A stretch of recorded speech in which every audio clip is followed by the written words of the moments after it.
Malaila mali e aho e ki moilele I tonga kotoa whiawhia ke u taritari lele ki mōtolo ki hau mō ngāhi o ngongo mo le te o kai uma a ai televisoni tonga ki he hoani I he wakaiko ia ki ngāhi ulu I o ngongo. Pōke mo whakailo Tongatapu le tonga I Amerika whilawe I me whana ni hoko I Utah, Amerika o malolo ai o Tongatapu le tonga. Whamamawhai e he ekisea o I whalea lea I India, whia mao ke toi whamalohi ange wāwhingai aki I whalea lea o tonga mo India. Pea whamanatua e he siasi katolika e kakato ai tau e whā o e pāma o ngā awhi Hunga Tonga o ngā hapai a ki hau wau misa I he whiawhi tua purelolo. O kutoi e pē ngāhi tala noa kehe ana iange pē ai tau wakai ki ngāhi o ngongo mei he malae o I sipotika o maa e tō o ngā oi ea. Ko e wakailewa e ni ki he whakai ki iki, ko au liliane polutele.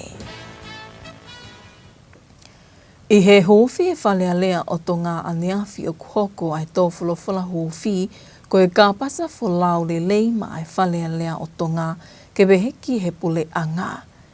Palemia mo e kapineti ke lawa o tau mua le leiki ai whanonga o I taoni. I he whakaike eke mo eiki palemia no pele whakawhanua hili ai o wauhu whiwhakaloto whale ai whale aneawhi, na ane me ai o pehe o ku whakamanatu mai e he tō whalawhala huwhi ai ngahi whekau mahu inga au pito ma ai whale moe pule anga. Whakoroa whoki tā tolu he pompongini me he tō whawhora me he taloni ai kua mai ki he wharearea. O ku whataonga I ene awhio ai ngahi diriu ko whahoko ki he tapureanga o ausi ai sea wharearea who'o, tokon sea wharearea who'o, pe whoki he paremia who'o, moni kapnet who'o. Pau ku whawhiawhia o pito o mai e tā monu me taloni. Pau ku hanganaki mai a ngahi ngāu e mau inga pau toe whamamafa ne awhio ki hapure anga o whi mau ki whai totonu. Pau whamanatu mai ngahi whi mau ai ni ihi koe ni uku tukuhausia whai toka make ke kau witou, ke tō tupu, ke kau whainga tā ia, ke kakai masiva, ke whai hangau e ki ai pure anga. Pea I kamata koe tō wholofola na e o mai whekau mau inga o pito ki he kohiri na tau toki whailonga I whoki e tau te au nimanoa e konistu tone pea te ohake whoki he whawhura koe ni me taloni ai mau inga o tau ni ko uhi ko tau wange au e ni lotu I tongani. Ai a koe ngahi kawenga koe ni o ku mau inga ke tau whatonga I he wawhi wao no pea whai pe tokanga ma kehe ki ai pure anga I ngahi palani koe ni mau whao ki he tau whao koe ni. O ku whakamamawhai whoki I he tauni ai ka matai ai tō whalea lea mo I pule anga I he tau whaoni mo I kautaki whao me he tau kua o si, ka neongo koe huwhi whalea lea o tauni o I he lakanga eik palemia anō pele whakawhanua o I kai I he lakanga eik sea o whalea lea o hange koe ngāhi tau kua hili, ka oktui anō pele whakawhanua koe ngāhi tau kei mo I poto I ngā ue whakataki ta tau o ngai aki I he lakanga sea whalea lea I he lakanga palemia. Pea kone amanakle leia ki he tō whatongia I he lakanga whaou koe ni I he tauni. Koe ngahi nau whakataki o whia mau ia sea wharearea o ku tāupe mo whiunga ki he paremia. O whatataki pe koe whatongia sea ki ne hanga o tataki a ngai whemea ki he loto wharearea. Ko te heke mai pe me he sea koe ki he sea koe ni o sea I he kapneti o te tatake ngā ue kamunista I he roto kapneti o hange pe koe taim kou whahoko ai ngai whemea aki he roto wharearea.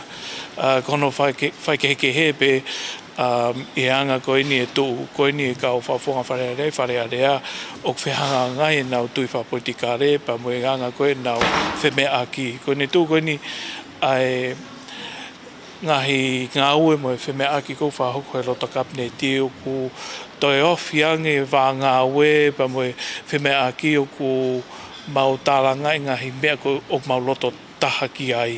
Ai au tapehepe koe whaikehe, koe whaunga ngā we, mo taimi ke whahoko ai ngā we, ka koe kaweinga au kei tatau pe e taimi koku whae koe ai ngā we koe ni i he loto kapnetio i kai hange koe taimi koku whae whemea aki i he wharearea. Ai koe koe anga peo ku sio ke whaikehe koe te fuawhatongia he sea koe mo sea koe ni.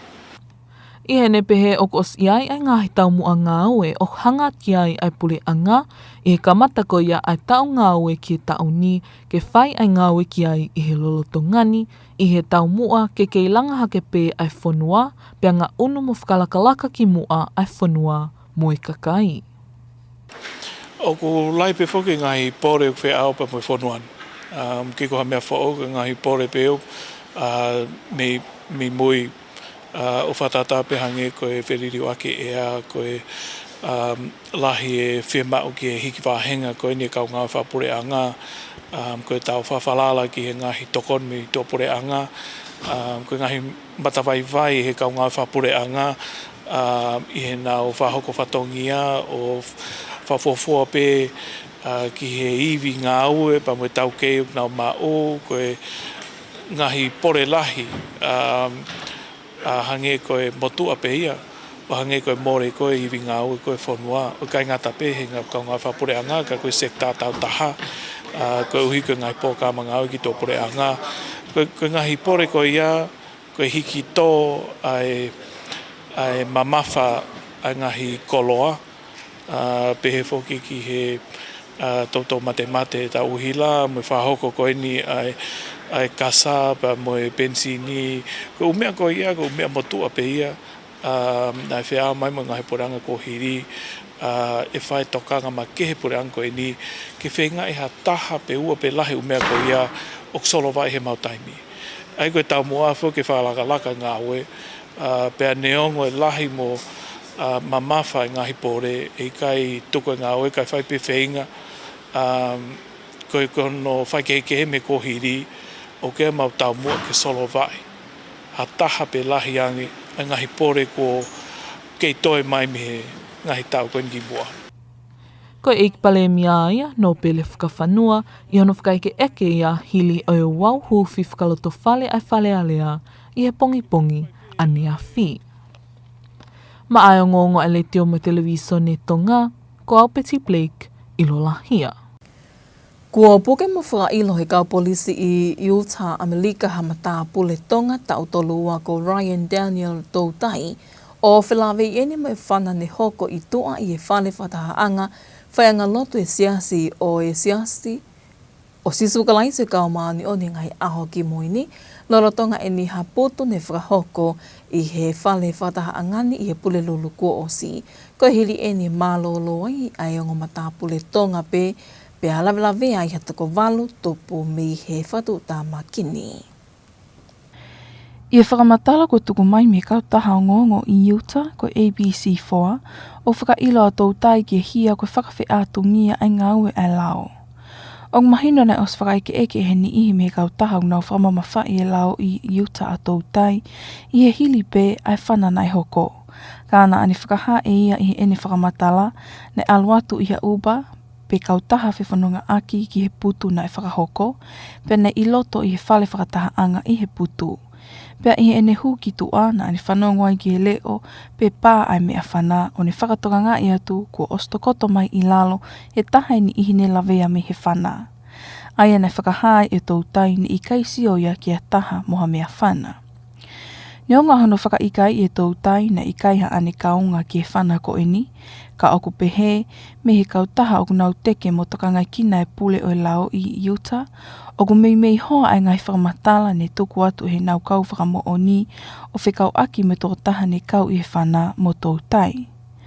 Pehe me he kau polisi, ne mao me he eilia ne hoko ai e whakatu tā makini, ha me a whana tata mo nau ke he pē. Pe au ka me he ngai atawi tio he eiliani a Toutai, oku ne tui e tata tatau, mo tata ne nau mao i he eiliani osi e whana. I e whakamatala me he whakamauanga, ko nau mao e atawi tio me he telefon a Toutai, oku hai e ne to'o e me a whana tatau pe ne mao me whakatu tāmaki.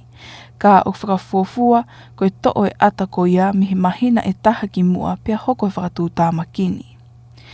Ne toi iai mua ngai ata vitio ni hai a tautai o kune whakauli iha mea lele pia i loto ai mua matapule e taha iha taimi nou ki mua i he putu. Pehe he kau polisi, koe matapule na ana heka whakataha, koe taha peia e kau matapule ne kau i he makuku pe whelau aki i tua i he whale whakataha anga he putu. Mahina koe ngai whakamatala mwhakamo oni ko e ni, o ostuku atu pē ki a Ryan Daniel tautai, ka aku ne kei whakaikai i pē ne ikai haa ne kaunga ki ai. Whakatatau ki ngai whakamatala ko tāna ki kau polisi, ko ne osli pō te kaunga a tautai ki kulupu Tonga whaihia pe kulupu kengi i loa ko Tonga-India gang i Amerika. Pe o mahino mi he wala na ane tui he aho ni hoko ai whatu tāmakini, koe lanu pe ia kulupu o kau kengi ko e ni. Lolo tonga e ni ko os ata me whale maha ki e toko lahe ni ihi ne lawe lawea pe kei tauhi pe ai e toko taha, ka aku ne ihe tuunga whakawhie mali e pe.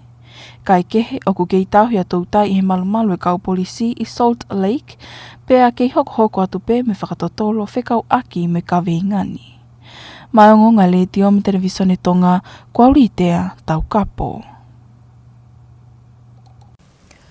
I he kawata tongani ki konferenisi hono wawalu ai hou e ki sea whalea lea o ngā hei whanua kominiweli i India, ne whakamamawhai e ki sea o whalea lea tongani no pele vaia, e maho inga me whima o ke toi whakaivia ai wāwhingo e aki whakawhalea lea a tongani mo India, o gau gei mo whia mao ke tokonia a tongani i ngā hika veinga i he teknolosia i hono ngai aki ko ia i whalea lea. Peti Plague i lalahia mo whaikiki. Lolo tonga konfelenisini nai malawa i ke whakataha anō pele vaia mo sea whalea lea o India. I he whakatahani ne whakamamawhai ai e tongani mo India ai maho inga hona wā whengai aki. I he whakamatala ne tukmai me whalea lea o Tonga, ne hai ai mea anō pele vaia o whakamamawhai ai kei tuku pāpe ai whalea lea a tongani ke kei la langa hona wāwhengai aki mo India. Koe whakataha mau inga e ni ki tongani i he mahino, ne whai e wakai ai ki he mau ne hoko ke whalea lea motu a, hili hono mau i e he saikolo ne, pea puli ai mo konga lahi ai ngahi le koti mo historia whakawhalea lea ne kei tauhi. Aia ne mau whainga māli e heni anō pele vaia, o ne whakaha a e ne whakaamu ke whakamuamua i he ena wāwhengai aki, hono toi wakai i ai ngahi ngāu e tokoni whakateknikale me India, mo hono lālanga o iwi malawa ai whalea lea a tongani mo enau ngahi komiti whakawhalea lea, ka e tau te whito i he ngahi elia hange ko teknolosia, mo hono ngai aki he ko ngani ai nau whakaelektulo ni ka whakaenoponi, ko AI. O kau ki heni mo ene whakaamu ke tokonia e whalea lea o India ai whalea lea a tongani i e ngahi ngāue ki e tauhi le kōti mo ngahi whakamatala ai whalea lea i he whakaamu anō pele vaia ke whakalelei ai ngahi ngāue ai whalea lea.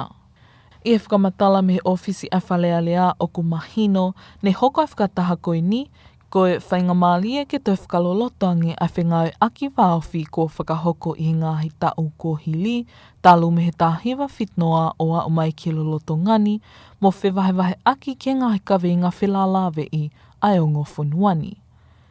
Ne whakamalo ia hen e no pele vaia ai tatalelei ko whakahoko e India, ke kau whakafofonga a tongani ke konfelenisi, pea pehe foki ke ngahi tokoni moi poupou ko whakahoko e India ki tongani, i he ngahi sektoa mahu inga oi mo ui, ako whewhakatau aki, moi ngahi sektoa KKP. I kai ngata ika ne toi whakamalo ia e lot vaia ai tokoni ne whakahoko e India ki tongani, hili ai whakatamaki ai pā ai mo ungawhi Hunga Tonga hunga hapai, i he mahino ne whakamanatua i tongani ai tau e whā, talu me whakatu tāmakini. Ma ai o ngongo ai le teo me televisione Tonga, ko au Peti Blake, i lolahia. Hei gaipe ngalo i manatu e toko lahi whai wahane hoko i au tāni masanua li o awhi wowa. Pea koe whakaamu he siasi katolika ke kei manatua e he siasi ai whai wahane hoko o i gai uhinga koe ngahi. Whengata a koe ana e hoko ka koe uhi ke hoko koha ko anga ki he siasi moi halafunonga ki he kahao. Ne whakamanatu ai e he siasi ai whakaivahani a ki hao wau misa e ni he whiawhia awhi i he whareloto paslika o sangato atoni o patua. Le te atau kapo moi whakaiki. I e whakatamaki nei hoko, o ia e ngahi waanga ue ngā maheni e pule anga me whanua i he taimi o whakatamaki. O kauheni e komsoni whakamawhana lea a Tonga. Koe mea ngā ue e whanua ki ona whakaau i he letio mo televisone, kai tau te whito ki he letio, e ngahi whamatala mahu inga i he taimi o whaingata a o hange, koe motuhia e whitu utaki i he ahona e pai, e mohunga a Hunga Tonga hunga haapai, mo pēau kola na e whatopungai. I he o wau misa whakamanatu ane awhi, nei mao whainga maale ai, mo pule lahi o komsoni whakamawhala lea Tonga, vi o laula kai. Ke whakamatala ke fua whatongia ni whakahoko i he komsoni i he ahoko ia, mo mahu inga e whanongo ki he letio i he taimi o hoko ai ha whakatamaki. Tongatari e telefoni ngahi whetu utaki. Ngahi whetu utaki ko toa pe koe kore ke ui e nau whanau, kore ke ui ke ngahi hoa ki uta, mo whenga ke whamaapo opa ngai whamiri, pa koe ko ngai a rak whatongia mau inga ko ia o le te o Tonga i he whiawhi ko ia. Ko taimi koe ni ka inga koe taimi mau inga o pito eni, ai mea ngā aue ko ia koe le te o.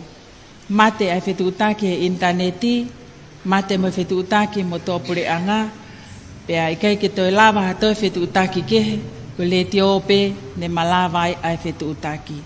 Ke whakaongo atu ai ngahi tātalai whare mau inga. Na te whamatala au lakai ke tō wholofola a ene awhio, king tupo wono. Ke ngahi taimi whaingata a, ai mau inga ai tui piki tai ki e eiki, i he tala i mamani ko poli ai ki whanua ko Tonga, ka koe hao moi malu koe ofa pe ai eiki. Io, nai whiri he o tua isleri ko ene kakai o au ke ngata anga o mamani. Ka kotonga nai whiri he uraki whaa, king Charles tupo luaki, whiri e ia ai o tua ke to whia aki a Tonga. Aia ko e tau moto o ia, ko e o tua motonga ko hoku to whia. Hange pe ko ia mo mea i, nai whatu eni me sāme, tolungo fulu mātolu vesi tahawa, monu ia ka koe pure anga o tua ake a eiki, ai kakai ko ne whiri mo na tofi a. Koe kovina ni te ia ai urak whaa pa mo o tua, ke hoko a Tonga kono tofi a, o a o ke pā anga ngalo, pe tau whawheta i he koe ofa ta tā pe a o tua, tau hao mo malu ai he ngahi whainga taa ko toa pe. Koe aho e ikai ke ngalo i he manatu o i kakai. Ka koe ngahi mea mahu inga ia ki he mateu teu ai whanua o ka whaiwhaiange e hoko a whatamak pehe i he kaha o. Koe mea mahu inga e whanonga ki he le tio Tonga, ki no tuku mai ai e ngahi whakatau kei me whakahinohino ki he kakai o whanua ke whakahoko i ngahi taimi koe ni. Niongo ko tau si tu a me he whakatamakini, ka aku ke hoko atu pēa ngau e pot ngau e meidek i he tuku atu e ngai whakatokanga, mo whakatau kei ki he whanua, whikau aki me whaunga ma teu ki nau whakahoko, o ka whaiwhaiange o hoko e whakatamakini i he kaha o. Mai o ngonga le tio me televisione Tonga, kwauri tea tau kapo. O nia ngongo whakarota whanua i ke hoa ni ke ngahi o ngongo me mala e sipoti hoko mai mo pia o lie.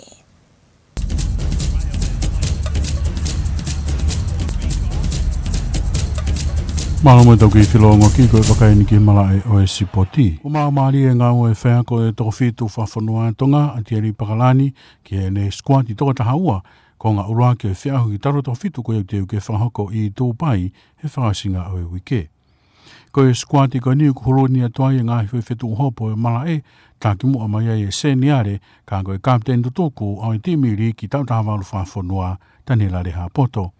O koe ke sola e whes tutoku e koristonga ki e mala e akapulu ka koe fofo whenga maari en ke huluni atuai e timi toko whitu whawhanua rotonga ne wainga i he kalapo e maris e mala e akapulu i ni. Nei, te tanki lea poto timi riki tautaha walu whawhanua he whalau ki whisi tau kuosi, pia koeni, ko mau whenga maari e ke whakari ari he whiau hi akapulu taro toko whitu i timi whawhanua. I he temne tau ko unuhi mei, pia moi eik tau mi he koro tau ko ngere ia, Solomone Vahai ki he squati tō tahawa ko e whaia ko whetongi atu Captain Malolo, haloti tupou, o tonga whimo i kina i ngai whatongia kehe. No tonga ni kua whaki ki he senta whaipapa ai hati he Spartan, ne tareni tau whai te au, ai whalala e whaia ko mo timi ki hano te taki nau tōlu ki he whiauhini. Ko e toko taha pē kua ui me toa purianga me he kalapu koe e ue sāpai a Australia, ka koe whanau tama e wāmapa Mori Shamkol. Ka kehe koe squati le vaini, ui ki ai a Lopin Fukafuka, Samson Fualalo, ne taleni tau whai te au, Furawhiri Mahe, Loisia Sailosi, John Nika, Mori Shamkol, Lemisio Moala, Ukelotu Moa, Solomone Vahai, sione tau wherungaki Mo Daniel Leha Poto.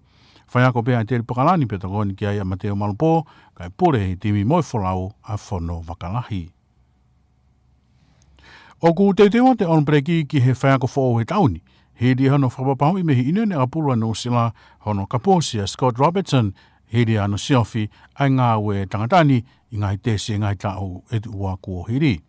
Ko hono whangatani a rea Paula Robertson ka aku toi tau e ua, pia ka kato ai ne rea pau koe meo inene a pulua no sila hiri, e ne whaiako he wanoa ua wha, moi wanoa ua ni maa.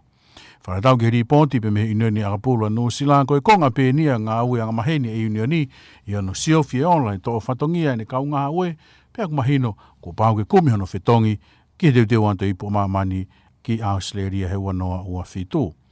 I he tari no Robertson hi le mao ngongo ni ane whina ne pehe ai, motuhia wha folk whae ne palani pe mai aulbreki i talu e ne whetongia Ian Foster hi le ipo mamani i Flanse wanoa ua tolu pe au i kaito i ai hane whiri. Neongo nei i ai a ngā hikuna, pe mo lava mea Robertson mai aulbreki, ka nei whakataupi koi pea ola. O i kai ki hange ko hono tau whare i ki nau tolu he puma a sentina he whiahi koia o Rugby Championship i he kere koia o puma.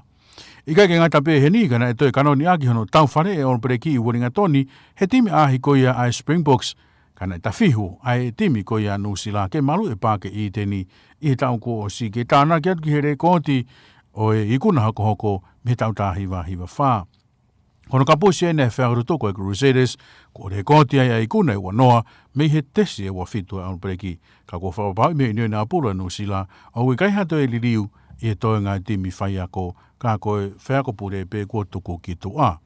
Ka ke he rotonga kumi hea whetongi Robinson ko ngari, koe whaiako koe Highlanders Jamie Joseph, ai whiri wame taha ke ne tongia la kanga whaiako i he langalanga peau koe nei ki he ipu ama mani. Me malai koe ka pururi ki kua kamata ke tukuange mamari e mai he timi NRL ela fo'o koe a Papua New Guinea e ne kau ngā ua ki ofisi te teuan koe ki hu fo'o ki he whiau ya Australia. Koe a kua talaki ai he komsoni a pururi ki Australia ai purelahi ki he timi koe PNG Chiefs timi fo'o ia e oange ki Lorna McPherson pea moe he teu e nau hu ki he whiau NRL koe oi wanoa ua walu. O koe ke sola he whine business iloa ia koe ni Papua New Guinea. Pea ko tātou lahi e ne ngāwe aki, pea whingawe aki pea moe akapulu wha Australia, pea ke spoti a terita, ka koe tare kita pūre ia akapulu riki i he whanua. Ka ke he ko whawhuafua ke tau who'o ko maumari ngā ua ke komiti, iono awa mai koe ka uwa inga te uautu ki he hu who'o e whanua ki he NRL i he wanoa ua walu. Me malai koe a soka koe kai ke i whanatari team soka tau taha whito a Australia e kamata e nau ahi ki whisi a pongpongi i lautoka. Koe whainga whaawa e team ahi i loa koe ha koe Joe Weiss a Australia pia mo timi tau taha hiwa whisi ki he paa ke Churchill. Ka hire whaingani e wholao te pia timi a Australia ki automotu Solomone paki he mo timi tau taha hiwa e whonua i he tūsi te ki mua e ne whainga whaasi he tōna ki wike kaha ua i pe ki Honiara. Ka konga ni e teo a timi a Australia ke whiawipu a maamani tau tāwhitu, a manaki koia ke whahako ki kanta i whahasinga o e tauni. O kei pe whokpe me ngahi timi e pasi ki kawani ka tōnia i ana whenga maari ki he whiahu koia. Pe au teo ke wharerei e mala e spoti a te rita au tumotu koki i he koromu a pen teo atu ke spoti e pasi ki pe Pacific Mini Games i wanoa uahiwa. Wharatau ki he ngongo mi he tumotu kuki, ko mau he kautaha a te ritaha ai whanua hatokoni whapaanga, me he kautaha spoti whamamani la hi whingawe aki, mo e Komite Olimpiki koia a Qatar, mo e a te rita a mamani.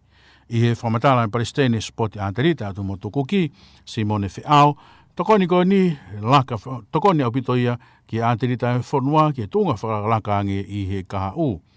Kai ke he koe tokoni whakapaanga koe ni, whakarerei ai pe tureki pe tracks, kai pe he whoki ki he mala e sipoti o Hunga Tonga, mo te waki o Pacific Mini Games pe Sportsia Pasifiki I he wanoa ua hiwa. Koe mala e pe au sipoti.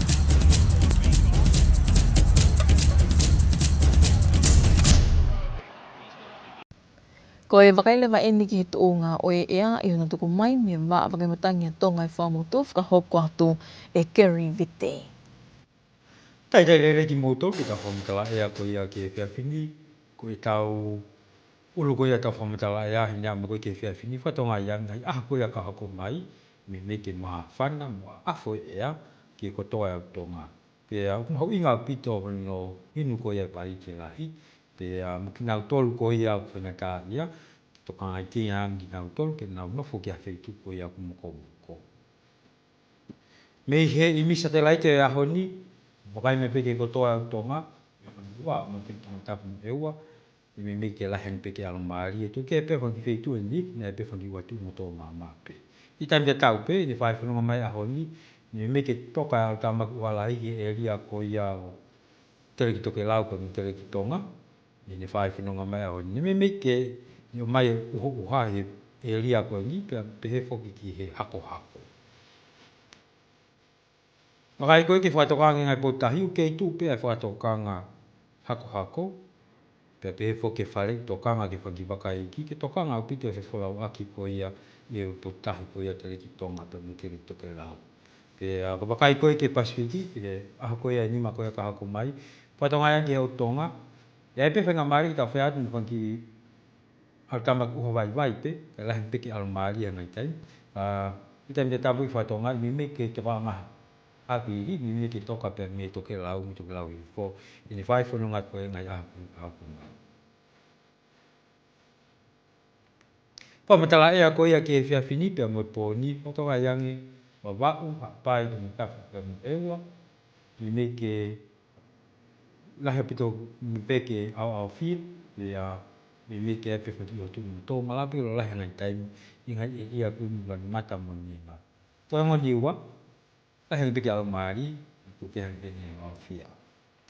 Malala taha koe whumawhana, ia peke tilisi o siasi e wawha, ke e lia koe Tongatapu pe mo ua, ua nima ki wawau mo hapai, koe ngoni ua, me ke nofo ke tilisi o siasi e waonu. Toi hawiri, me ke angipi ke ia ke e lia ngoni ua, o peke maritahi e mofuru ke hoa, pe toi ngā koe au tonga, me ke mamalohi pe hawiri, ua ke maritahi taha nima ki e hoa. E lia koe tere ki tonga pe mo tere toke lau, me ke hoka te hako hako he pōni, o peke maritahi ua nima ki e hoa. Ni whai whanunga koe a pongpongi, whatonga iangi, iai pe whenga maari e, lahi peke au whia, e ria ko ia wawau, hapai, Tongatapu pe mo eua, e me ke ai pe watu mo toa pongpongi, malau peke lo lahi ngai taimi, pe mo mana mana, ai whetu pe I. Ka koe e ria ko ia ngoni ua, lahi peke alomari e, ni whai whanunga ta pongpongi. Mawhana taha koe whumawhana, ia peke tilisi o siasi e tautaha, ke e ria ko ia ngoni ua. Pe e ria ko ia wawau, hapai, Tongatapu pe mo eua, me ke nofo tilisi o siasi tō noa. E ria ko ia tere ki tonga mo tere toke lau, au peo tilisi o siasi. Ko hawiri, me ke yangi iki peke e ria ngoni ua, au peke he maritahi mofuru ke hoa, pe toi ngā ko ia tonga, au peke maritahi taha nima ki hoa. Tuke hange pe e ria ko ia o tere ki tonga pe mo tere toke lau, au peke maritahi ua nima ki hoa. Taimi ko ia e tahi, maha toka e tahi he hawhi e taha ki he pōni, pe tau maare kia pongpongi, toi mi te ngofuru ko ia ki he whitu. La me mahina, e hopo la a pongpongi osmi taha ua pe me ono, pe hopo mahina ki a hengi hengi, osmi te taha whitu pe me he wha. Wakai ko ia ki he whamatala ea ko ia ki aho nima ka hoko mai ki Nuku'alofa, patonga iangi me ke lahi peke au whia pongpongi, pe a whakaawat peke au ki ka hau, me ke lahi ki alomari e pe. Mawhana taha koe fo mawhana, me ke nofo I tilisi o siasi tō noa ki he tō taha. Whakamalo atu humumi a mai, ka mumea. Ko e tō ngai o ea, ka tau toi wakaingi pe hiki ngāhi ulo I o ngō. Pōke mo whakailo ha matapule Tonga I Amerika whilawe I mo whana ni hoko I Utah malolo ai o ngō matapule he wiki ko o si. Whamamawha I he ikse au I whalealea I India ai whima au ki toi whakamalohiangi ai wāwhinga I aki whalealea o Tonga mo India. Pea whakamanatua e he siasi katolika ai ka kato ai tau e wha e pā mo ngā whihunga Tonga hunga hapai a ki hao wau misa ane whiawhi. Mo e ka kato ai peia e ngahi o ngongo mo ledio kai o mai televisone Tonga ki he houani mo whaka amu ne au taki kotoa atu peia ki loto whale kotoa. Kai māloi tau kei whi ao mai ka mō mea.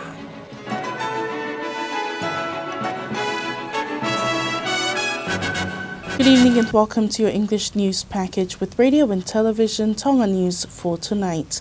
Making headlines, a Tongan man has been arrested in connection to the shooting incident that claimed the lives of 2 other Tongan men in Salt Lake City, Utah in the United States.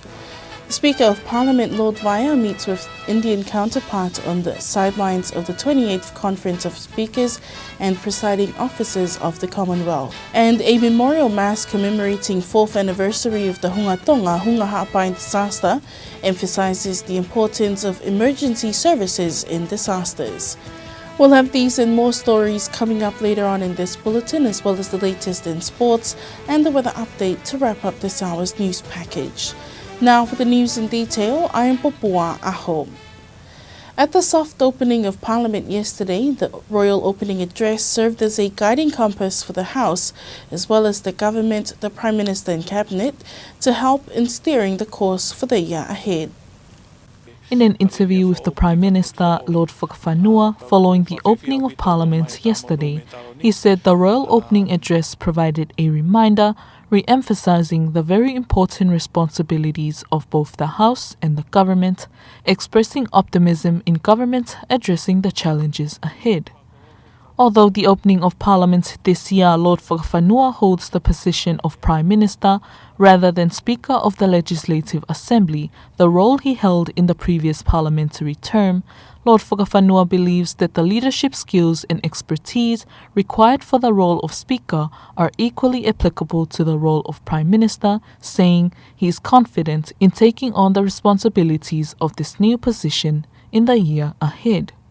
He added that the government already has clear work priorities it is focusing on at the start of this new working year, and work is already underway to achieve these goals with the aim of continuing to build the nation and to advance development and progress in the country. Reporting for Radio and Television Tonga News, I'm Betty Blake, Ilolahia. A 32-year-old Tongan man has been arrested in connection with a fatal shooting that claimed the lives of 2 other Tongan men in Salt Lake City, Utah in the United States. Ryan Daniel Dotai was taken into custody and charged with 1 count of obstruction of justice, a second-degree felony. According to ABC4 News in Utah, Dotai was interviewed by law enforcement following the shooting and told officers he did not see anyone with a firearm. Dotai told law enforcement he arrived at the funeral by Uber and was inside the church. He claimed that when he stepped outside, he heard gunshots and saw a victim lying on the ground. Dotai denied any involvement in the shooting. However, law enforcement say he closely matched the description provided by multiple witnesses of one of the shooters and was identified as being involved in an altercation in the church parking lot. Authorities report recovering a handgun, multiple spent shell casings, and a blue LA Dodgers baseball cap at the scene. Video evidence allegedly shows Dotai wearing a hat matching the one recovered. Court documents also state that a video found on Dotai's phone shows him handling the firearm recovered at the scene. That video was recorded approximately 1 month before the shooting. Additional video reportedly shows Dotai driving with another man shortly before the funeral. The passenger was identified by police as another individual involved in the altercation. During a follow-up interview, detectives presented Dotai with the evidence. He continued to deny involvement. Charging document further allege that Todai admitted gang affiliation with the Tongan Crip gang and was dressed in gang colors at the time of the incident. Todai was booked into the Salt Lake County Jail, where prosecutors have requested he be held without bail. Reporting for Radio and Television Tongan News, I'm Litea Taukapo. Tonga and India continue to strengthen bilateral ties as Lord Vaya, Speaker of Parliament, met with Speaker of India's Lok Sabha Sri Om Birla for a bilateral meeting yesterday on the sidelines of the 28th Conference of Speakers and Presiding Officers of the Commonwealth, or CSPOC, in New Delhi, India. According to information from the Office of the Legislative Assembly, Lord Vaya and His Excellency Sri Om Birla reaffirmed the two nations' historic friendship and underscored the shared democratic values and mutual respect that have anchored bilateral relations since their establishment in 1970. Lord Vaya expressed his gratitude for the warm welcome extended to Tonga's delegation and acknowledged India's continued support in areas such as health, education, trade, and capacity building. Lord Vaya highlighted his priority to explore technical assistance and capacity building support from India to enhance Tonga's parliament and its committees, particularly in adopting technology, artificial intelligence, and modern records and database management systems to improve legislative proceedings and parliamentary work. The bilateral engagements concluded with both speakers committing to deepen parliamentary ties and collaboration between India and Tonga. Lord Vaya also conveyed deep appreciation for India's swift aid and concern during Hunga Tonga volcanic eruption, which Tonga recently commemorated on its 4th anniversary. Reporting for Radio and Television Tonga News, I'm Betty Blake, Ilola Hia. And a memorial mass was held yesterday at the Basilica of St. Anthony of Padua to commemorate the 4th anniversary of the Hunga Tonga volcanic eruption. The service was both a time of remembrance and thanksgiving, honoring lives affected by the disaster and giving thanks for survival after an event that changed the nation and remains deeply etched in the memory of the people of the country. The ceremony also highlighted the critical role played by key emergency agencies and services during time of crisis. Among them was the Tonga Broadcasting Commission, which served as a vital lifeline for the country when communication networks were disrupted on the day of the eruption and the subsequent tsunami. Speaking at the Memorial Mass, CEO of the Tonga Broadcasting Commission, Viola Ulakai, reflected on the Commission's responsibility during the disaster. She emphasized the importance of radio as the most reliable means of communication during emergencies, particularly when other systems fail. Ulakai also referenced His Majesty King Bodo VI's address to the nation following the Hunga Tonga disaster, underscoring the importance of faith in God and proclaiming that although Tonga is small, the nation was not lost, protected by the grace, safety, and the love of the Lord. The anniversary serves as a solemn reminder of the fateful day and the importance of preparedness, with emergency agencies continuing to urge the public to remain vigilant and informed. In the event of future disaster, listening to Radio Tonga remains of paramount importance, as it is the primary channel and can reach out to all of the outer islands for issuing official instructions and life-saving information to the public. Meanwhile, the Ministry of MADEC continues its work in strengthening national preparedness, issuing warnings, guidance, and public awareness campaigns to ensure the nation is better equipped should such a disaster occur again. Reporting for Radio and Television Tonga News, I'm Litea Taukapo. And that was your local news. Up next, we'll join Pia Olia for the latest in sports.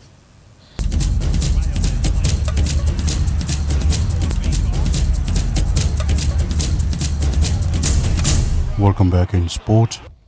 The National Sevens head coach Atieli Pakalani has named his squad for this weekend's third-tier World Rugby Sevens tournament in Dubai. The former Tonga Under-18 Rugby League captain, Daniela Lehapoto, is among the 12 players selected. Lehapoto, who played first five for Tonga College last year and now represents Morris Rugby Club, has now earned his first call-up to the national sevens side. He captained the Tonga Under-18 Rugby League team during a tour of Fiji last year and now switches codes to rugby union at national level. Another young talent named is Solomon Vahai, captain of the Ngeleia Warlords club side, which produced former national captain Haloti Tupo. Meanwhile, Hadeo Spartans centre Netaleni Taufetiao has been named captain for the opening leg of the competition. The only overseas-based player in the squad is Molly Shamkol, who plays for West Harbour in Australia.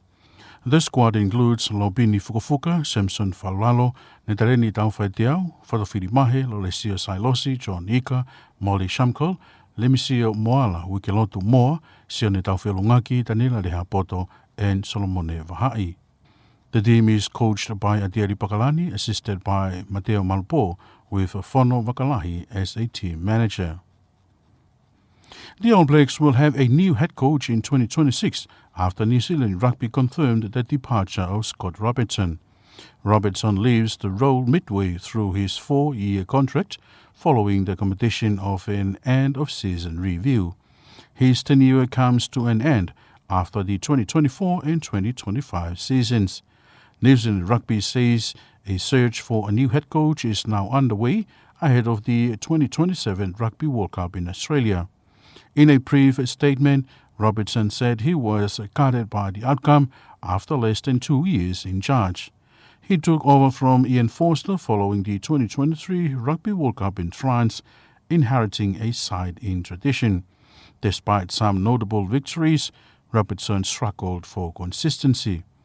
The All Blacks failed to win the Rugby Championship during his time and suffered their first ever loss to Argentina on Argentine soil.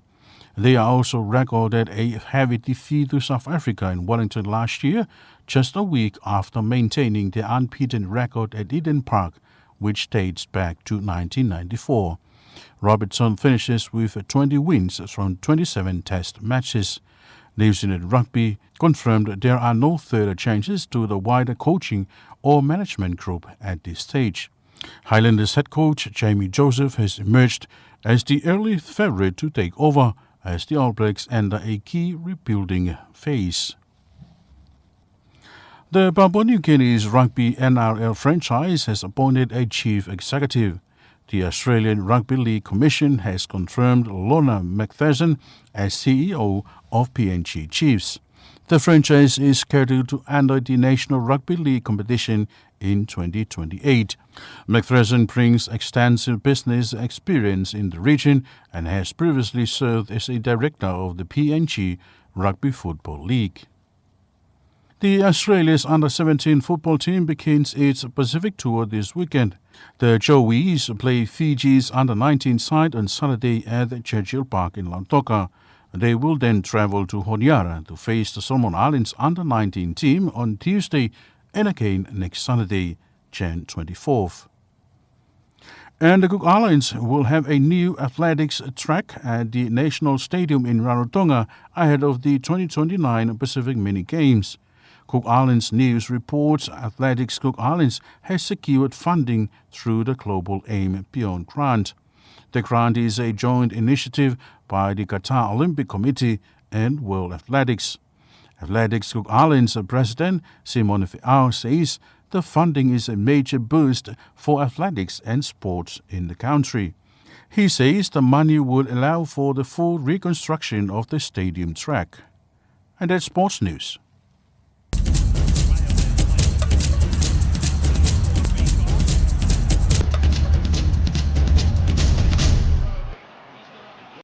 That was your sports news with Mia Olia. Now taking a look at the latest weather updates with Gary Vite from the Tonga Met Service. Welcome to our weather forecast for today, and here is our main story for this evening. We expect a warm and humid air to prevail over Tonga for the next few days. And also, please take note to keep yourself hydrated, and for disabilities, make sure to stay in a good place. From the satellite image for today, looking over Tonga was mainly fine. Only some few isolated showers that experienced over our area. And please take note that the rock lies over the areas of Tonga and Tokelau coastal waters that experience occasional rain, heavy at times with isolated thunderstorms, and also a strong wind was prevailing over the area. Here is our warning for coastal waters, a strong warning and small craft advisory remains in force. Tonga coastal waters. By looking at the Pacifics for the next few days, over Tonga we expect to prevail in northwesterly winds with a warm and humid air over Tonga as we're moving along this week, but mostly mainly fine as we're moving along up to next week, but there will be a chance of showers of rain for some places.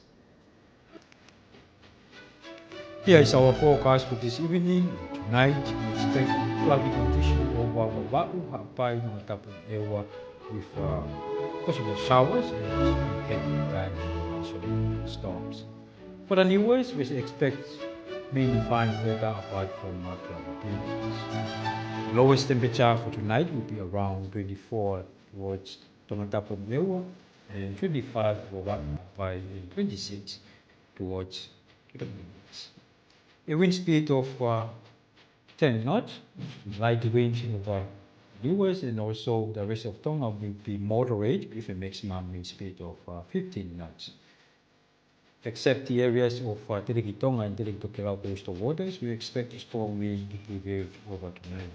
Area, a wind speed of 25 knots. As we're moving along for tomorrow, we expect cloudy conditions to continue tomorrow over Wawa'u by Tongatapu and Ewa with some showers, so possibly heavy times. And also for the New Year's, we expect mainly fine weather over the New Year's apart from cloudy periods. The maximum temperature for tomorrow will be around 31 degrees Celsius over the New Year's, and also Wawa'u by Tongatapu and Ewa will be around 30 degrees Celsius. 29 towards Tonga and Tokelau coastal waters. A wind speed of 10 knots towards the Lewis, and moderate winds over Wa'u, Ha'apai, and Tongatapu and Ewa with a maximum wind speed of 15 knots. For Tonga and Tokelau coastal waters, strong wind will also continue tomorrow with a maximum wind speed of 25 knots. Here is our tide predictions. Low tide will be at 12:30 midnight tonight, and high tide will be at 10 minutes to 7 a.m. tomorrow morning. Sun and the moon sunrise will be at 12 minutes past 6 a.m. tomorrow morning, and moonrise will be at 17 minutes past 4 a.m. tomorrow morning. By looking at Nuku'alofa for the next few days, we expect cloudy conditions for tomorrow, but for Sunday and continue up to next week, we expect to be mainly fine. The maximum temperature will be around 30 to 31 degrees Celsius over Nuku'alofa for the next 5 days. Thank you for listening, and good evening. Thank you to Gary and the team at the Tonga Met Service for that latest weather update. That wraps up this hour's news package with radio and television Tonga News for tonight. But before we part, here's a final look at tonight's top stories. A Tongan man has been arrested in connection to the shooting incident that claimed the lives of 2 other Tongan men in Salt Lake City, Utah, in the United States. Speaker of Parliament Lord Vaya meets with Indian counterparts on the sidelines of the 28th Conference of Speakers and Presiding Officers of the Commonwealth. And a memorial mass commemorating 4th anniversary of the Hunga Tonga Hunga Ha'apai disaster emphasizes the importance of emergency services in disasters. That was the latest news with radio and television Tonga News for tonight. Thank you for joining us. Have a good evening.